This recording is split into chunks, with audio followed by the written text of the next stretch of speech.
Do you like luxury? Because if you do, we need to talk about this.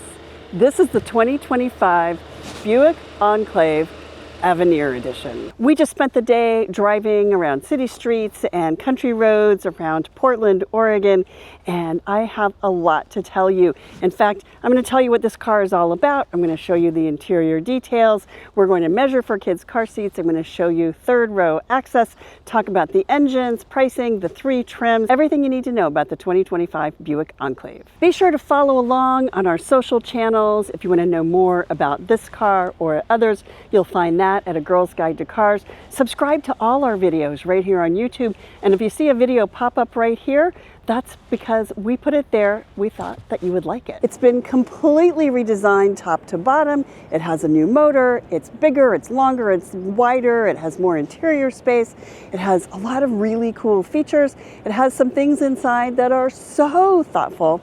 And it has a really nice price structure. It starts at $46,000. The Avenir that we're driving tops out at about $61,000 with all the bells and whistles, all-wheel drive, you name it, they include it.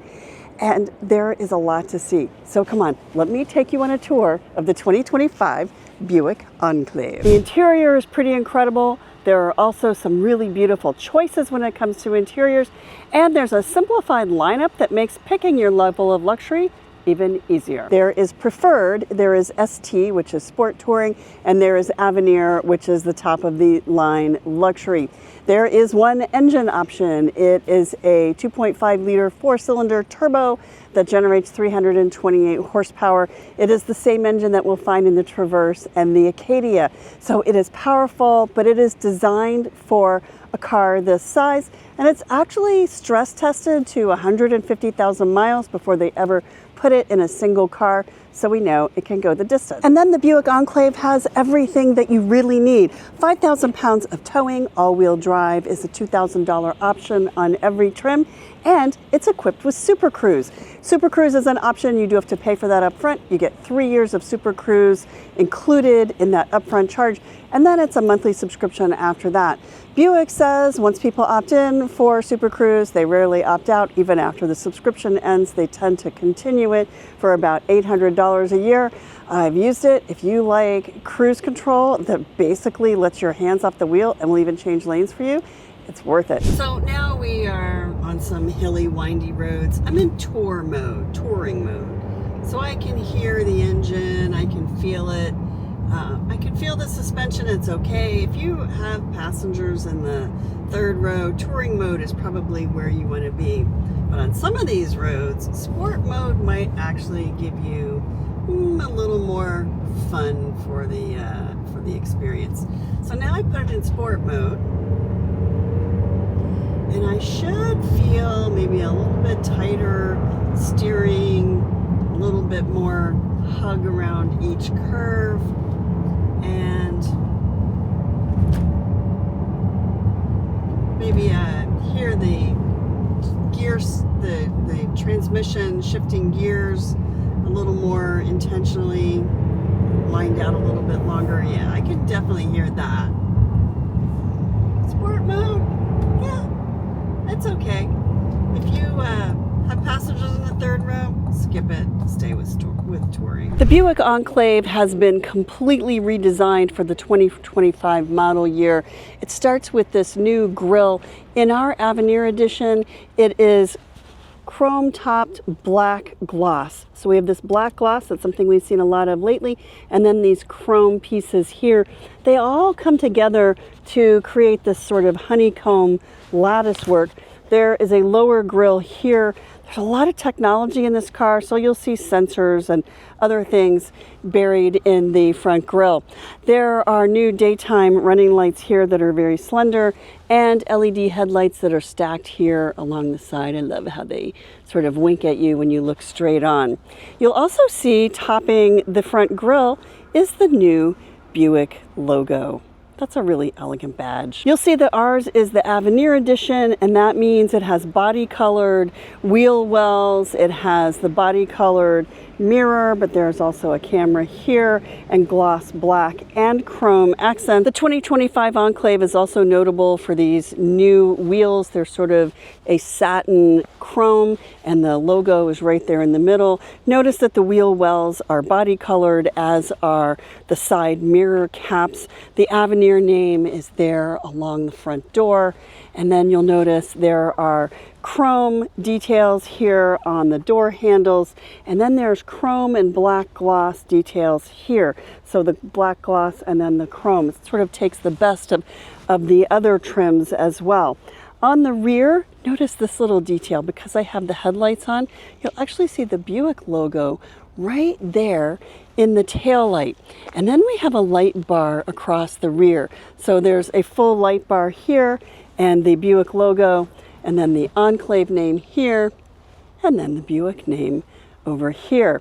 We have lower chrome exhaust tips there on the bottom and a lower chrome bar across the bottom. And then there's space for a tow hook. This can tow up to 5,000 pounds. Inside the Buick Enclave, there is a really beautiful cabin. I'm just gonna let you take it in for a minute because this is just gorgeous. But it's hot, so I'm gonna turn the car on. And I'm gonna put my phone in the wireless phone charger. There is a wireless phone charger right here, and that is standard equipment. There's a lot of standard equipment in this car, which has a starting price of around $46,000 and goes to about $59,000 for this particular model that we're driving. I'll share with you a little bit of what those price differences are, but let's talk about what you're seeing right here. So first of all, lots of air conditioning because it's a very warm day. But the first thing that you'll notice is this really beautiful 30-inch screen. Now, we have seen these large new screens in every Buick, we've seen them in every Chevrolet, and we've seen them in every newly redesigned GMC. They're all sibling brands, and you might expect to see them all have the same screen. Not the case. When you choose Buick, you really do choose some elevated experiences, and the screen is one of them. In fact, this screen is far more similar to Cadillac than it is to Chevrolet or GMC, which is a really nice detail. But let me show you what the screen is all about. This is a touch screen here. A few things I want to show you. Quick controls are there. So here are some of these features: lights, windows, the surround view camera here. There are more controls, so doors, windows, lights, parking, universal remote. You can set up this remote for your garage. Lane keep assist is here. This is your headlight control right here. So this is where you can turn on your fog lights, turn on your headlights. You can put them on auto. It's a set it and forget it control. We're starting to see more of that on these screens because you don't really need a button for that. So the screen is customizable as well. So I can actually clear up different areas, and if I wanted to move something, I can just click and drag, and it goes over here to my main toolbar. So there's my apps, there's my main screen, music, navigation, phone, and then if I want to put camera, there's my camera. And so now you see, I can click that and see what's around me. Then there's this. So there's redundant climate control.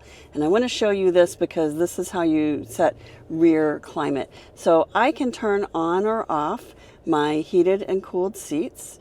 I can set the recirculating air.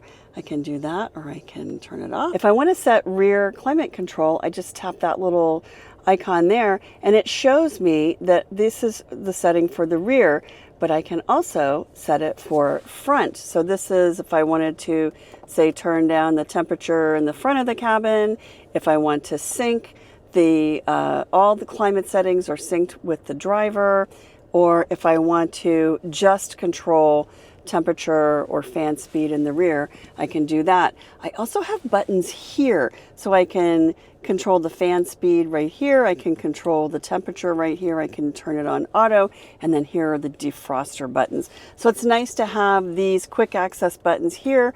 There's a little more function here, and then of course Here is where we have our headlights, lane keep assist, and our quick controls here.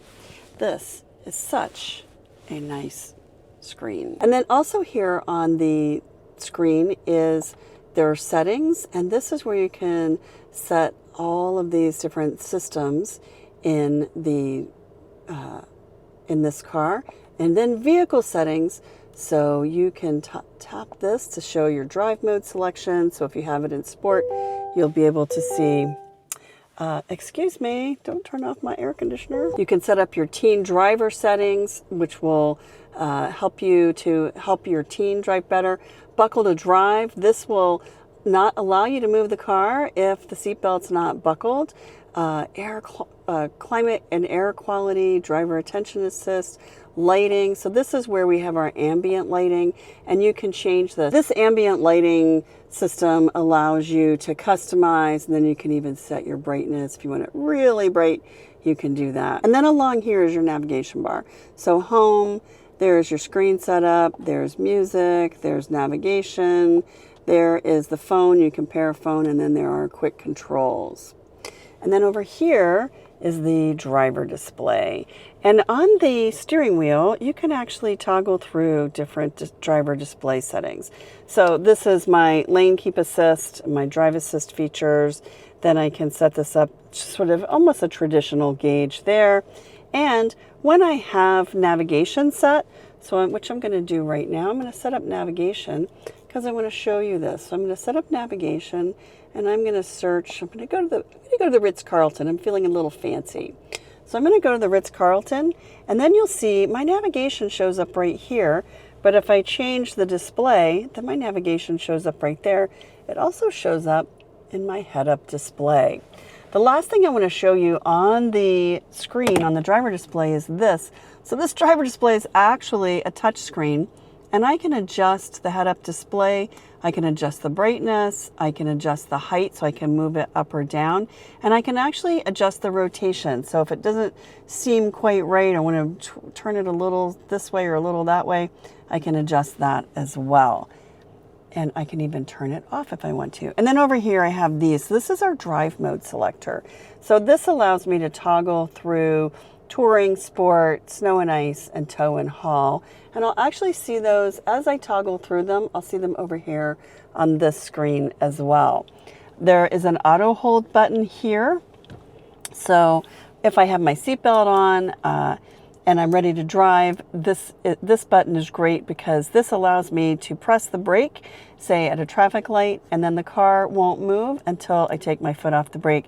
And then I can turn on or off the stop start. One thing that I've noticed about both auto hold and the auto stop start, once you tap on the auto stop start, it stays on until you turn it off. Auto hold, every time you start the car, you have to turn that one back on. And then we have the steering wheel.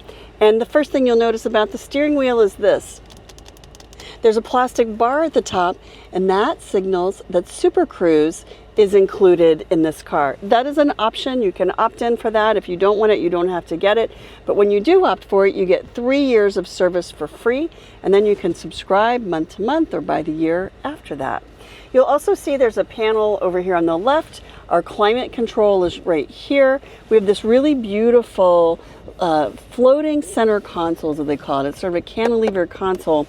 And underneath, there's a really nice space for something like a handbag. Now, my big tote bag won't fit in here, but my crossbody fits with no problem. There are 2 USB ports here, a standard and a USB-C.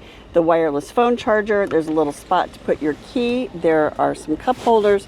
And then there's a really nice console well underneath here, plus a little tray if you need to put some things in there. I think that's a great place for your children to put candy that will melt in the heat. And at the very least, you can take it out and take it into the house and wash it, that's a nice thing.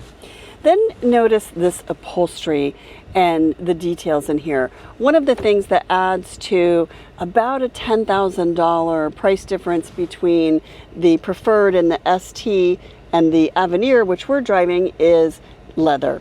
These are beautifully quilted, heated and vented, massaging leather seats. So you do get a true upgrade in all the leather details. And not only just on the seats, but also here on the dashboard and here and on the door panels. And then we have contrasting blue leather here along these upper panels. So anywhere where your eye is looking, you're going to see dark that will allow you to focus on the head-up display and the road. Any place where you're going to touch or where your body will rest is going to be light leather. And I really love that idea. I really love that design principle because it's inviting and it feels like a boutique. In the center row, the Buick Enclave is also very elevated. Not only does it have a lot of space, so this seat is set for me, I'm 5'8", so there's a lot of space, there's a lot of headroom. The panoramic sunroof gives us a lot of light in here. There's an anthracite headliner here, and then this really beautiful leather and white carpets. I'm not sure that I would do white carpets. I think if I bought this car, the first thing I would do is go and put in my order for my WeatherTech floor liners, because that's going to be a tough one. But with the right floor liners, you can absolutely make this work. What else do you get here in the rear seat? There is a climate control panel here. There are heated rear seats here. We've got captain's chairs. There are 2 USB ports and a household outlet and a little cubby, which is a perfect place to stow a phone. Each of these captain's chairs gets their own armrest, which is really nice. And they both have child passenger car seat lower anchors as well as the upper tether. So a full latch set here and here. The rear seats, there are 3 seats in the rear, do not have the latch sets. But let's talk about how kids' car seats will fit in this car. So the first thing you need to know, there's no center bench option. You only have captain's chairs in the Buick Enclave. Now with this seat set, you see how far back I'm sitting. With this seat set here, this actually is a really nice space for child passenger car seats if they're rear facing. So I'm gonna measure shoulder to shoulder, seat back to seat back, and I have 31.5 inches. 31.5 inches right there. So that gives me plenty of space.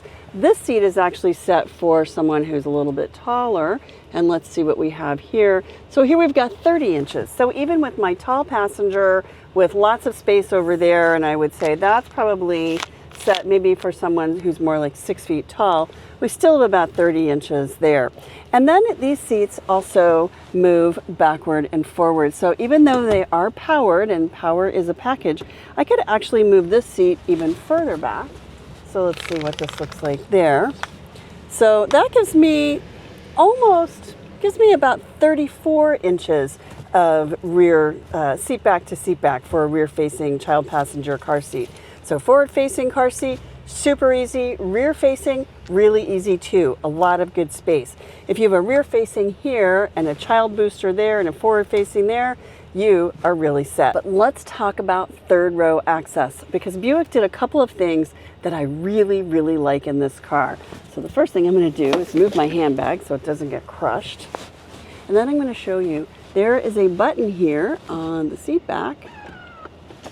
And this seat can just slide and tilt forward. Now that's great. If you're sitting in the third row and you need to get out, that's a really wonderful feature. But what if the person sitting in the third row is your rambunctious comedian back there who thinks that's super funny, and he pushes that button, and there's actually one over here on the side of the chair as well, and he pushes that button to launch the passenger into the front seat. Well, nothing happens. Can you hear that? That is exactly how it should happen. So this seat will not push forward if there's a lot of weight in it. And it should work with a child passenger car seat installed, but not with the child installed in that seat. So third row access, you can slide and tilt the seats forward, or you can just walk back there, which I'm going to do. So there is a fair amount of space here. With this seat pushed forward to sort of the middle position, I maybe kind of fit. I definitely do not fit behind this seat. So when this seat is pushed all the way back, you're going to be challenged to get anyone back here. You've only got about, let me measure. So you have about 4.5 inches behind this seat when it's in the fully pushed back.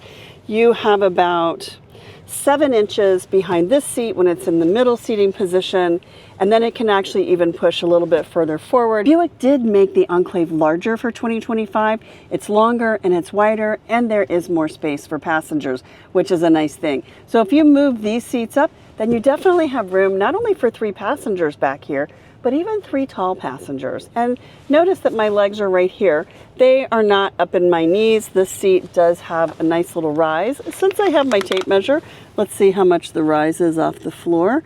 And that is about 9 inches, almost 10 inches off the floor. So you do have a little bit of a rise in the chair. But I gotta tell you, it is so hot today. And of course I'm wearing a jacket, which is probably silly of me, but that's where my key is. What I'm really grateful for right now is these air vents in the ceiling. So not only do I feel that air blowing on me, and the control is right here in the center, so I can't reach it, but whoever's sitting in the center can. But I can move the air vents side to side, and then I feel the air blowing down on the seats. So it's actually cooling the seats. I thought for a second maybe these seats were cooled. They're not cooled. They're not heated or cooled. It's not that fancy, but the air blowing down the seats is really good, and I do appreciate that. Rear third row passengers also have plenty of headroom. The ceiling has a little bit of a cutout here. There are windows here, USB ports on either side, cup holders, and a place to put your phone. Now, I'm gonna get out by pushing that seat forward. I could put this one forward too, if I like. And that gives me a very large space to get out of the third row. But let's talk about cargo area in the Buick Enclave. Now, you can use the hands-free proximity key, which will open the cargo door if you just walk up with the key in your hand. I push the button that's just right there in the center underneath the badge, and we have a lot of space back here behind the third row. I'm gonna show you what you get back here, and there's a little surprise. One of the things I really like though is the height is really comfortable for tailgating. So if you want to sit back here and watch your kids' sports practice, or watch a parade, or watch whatever it is you can watch from here, this is a great way to do it. The cargo area is actually quite nicely sized, and then underneath there's additional cargo space. And then our version has the power package. You can get that on the others as well. And that has these buttons that put the third row seat up or down. One of the best features in the Buick Enclave, and this is the only Buick to have it, is Super Cruise. And you'll know that you have Super Cruise, at least the option of it, if you have this plastic bar here at the top of the steering wheel. And you can only use it on certain mapped roads, think limited access highways, interstates, and things like that. And by the end of 2025, that will be up to 750,000 miles of roads through North America. And right now it's at about 500,000 miles. So they've got a ways to go, but it really is quite a lot, and more roads that you can use this on than any other hands-free driving system, which is what Super Cruise is. This is a hands-free driving system, level 2 autonomy. And I want to show you how it works. First thing I'm going to do is turn on my adaptive cruise, and then I'm going to tap this little steering wheel over here, and you'll see my steering wheel has this green bar across the top, and also all of my indicators here are green. So I see that I've got green lane keep assist over here. I also, do you notice that the car just changed lanes without me even saying anything? I wasn't even thinking about that. But what it did was adjusted the lane because the truck in front of us was going too slow. So now I'm gonna just tap this little button here to get up to a higher speed, so I'm up to speed with the traffic. And then I can also, if I want to, I can adjust my gap here, so or the follow distance. So I can tap this and I get the gap adjust there, and I can make the distance between me and the car ahead of us or the truck ahead of us a little more distance or a little less distance depending on my comfort level.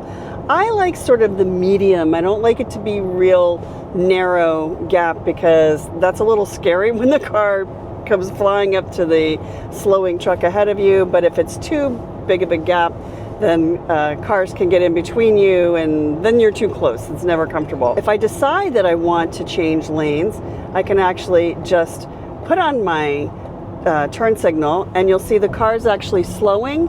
It knows that the car, in this lane, the vehicle behind us is way back there, and so it just slowed down and let us get into this lane right behind that car. And now I can just ride hands-free. What I can't do is take my eyes off the road. So there's a little camera right here. It's watching the driver and making sure that I'm paying attention. And as long as my eyes are on the road and I'm paying attention, it will do the driving for me. And I really like when someone else does the driving for me, even though I'm in the driver's seat. The 2025 Buick Enclave is larger, it's wider, it's longer, and it's more comfortable. The interior design is really beautiful, as is the exterior design. The preferred trim starts at about $46,000. The ST starts at about $47,000. And the Avenir trim that we've been looking at here starts at about $59,000. But remember, that includes a lot of luxuries, a lot of electronic components, and Nappa leather. This design is spectacular. It is elegant, it's minimalist, it looks great, and it feels great, and that's exactly what an Enclave should be.